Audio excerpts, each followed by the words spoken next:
And joining us now to discuss Bitcoin price analysis and more is Isaiah Douglas, partner at Vincere Wealth Management, a financial advisor to dentists and veterinarians. Welcome, Isaiah. So taking a look at Bitcoin, this narrow trading range, what is your outlook? I think, you can look at Bitcoin as something in the very near term, but if you look at adoption, whether it's the news coming out of El Salvador, whether it's upcoming fourth quarter announcements from different publicly traded companies, there's going to be more demand. And if you look, I think it was published from an on-chain analysis person that I like to follow, which is Willy Woo. You look back at internet adoption, right? And we're kind of in that spot right now where we were in 1997. And so, yeah, when you look real close, if you're a trader or a swing trader, sure, maybe you're going to pay more attention. But I think the story of the decade is adoption in Bitcoin, and seeing that by nation states, companies, and individuals changing their unit of account. And Christine, I know you talked about negative real yields. I think that's also going to be a driving factor when you look at the global amount of negative yielding debt. Bitcoin continues to be something that is more and more attractive. Yeah, and your client base is focused on dentists and veterinarians, I saw. Are they interested in owning Bitcoin? Yeah, they are. So my specialization on the team is really within those two. So you think about, private practice, healthcare owners, and then we also work with a lot of folks in tech. My business partner, Josh Bennett, works a lot with those that are in kind of the tech space, and the rest of our team, it kind of varies. But yeah, there absolutely is an interest within the medical community as well, because as a small business owner, just like in any industry, the question is, if you've had a really good year and you're holding a lot of cash and maybe you don't have anything to invest in right now, how do you protect your purchasing power?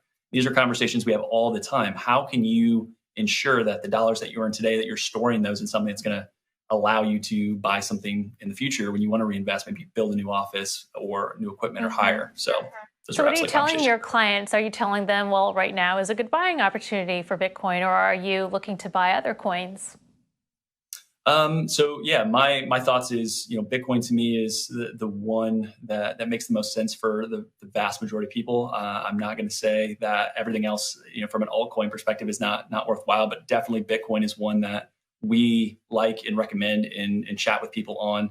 Again, going back to, I know I've seen other interviews where it's going to depend on that person's situation, also with their risk tolerances, but we've absolutely had people taking the Michael Saylor approach with their businesses and saying, hey, we're going to convert some of our cash into Bitcoin, maybe not in the same level that has been there in the past.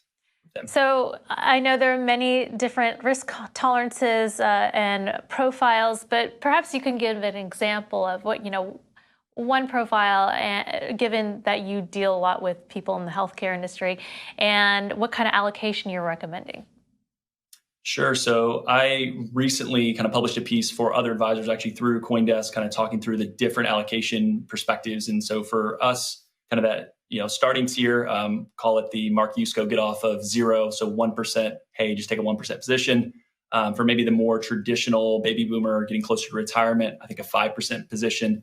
To protect and offset against kind of the traditional 60-40 portfolio makes a lot of sense as you work your way up, whether it's an alternative sleeve or maybe part of what's called the Dragon portfolio from Chris Cole. I would say anywhere from 1 to 20%. If you're trying to get aggressive, a 20% weighting, and that may be directly into spot Bitcoin. That may also be in relation to Bitcoin equities, whether it's stocks or companies that are holding Bitcoin as a treasury asset.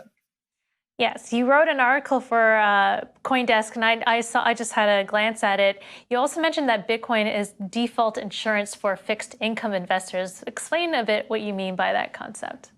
Yeah, and I linked to the article there as well from Greg Foss, who's someone that I've really enjoyed learning from. He's a high yield bond trader, has done it for 30 years. But if you really look at kind of where fiat currencies are around the globe and the amount of debt that we have, it's very unsustainable. And so the thought being, if you do see some sort of contagion, and I know people will talk about Evergrande being the situation where it's going to spark things off and be a Lehman Brothers moment.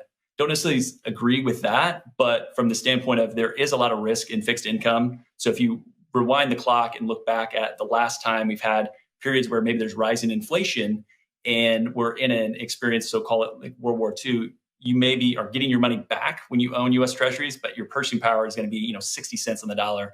And so by having the ability to have that protection, if you do see fixed income sell off and your purchasing power really degrade, having a small allocation to Bitcoin to offset that is powerful. So that's kind of the thought process behind it. But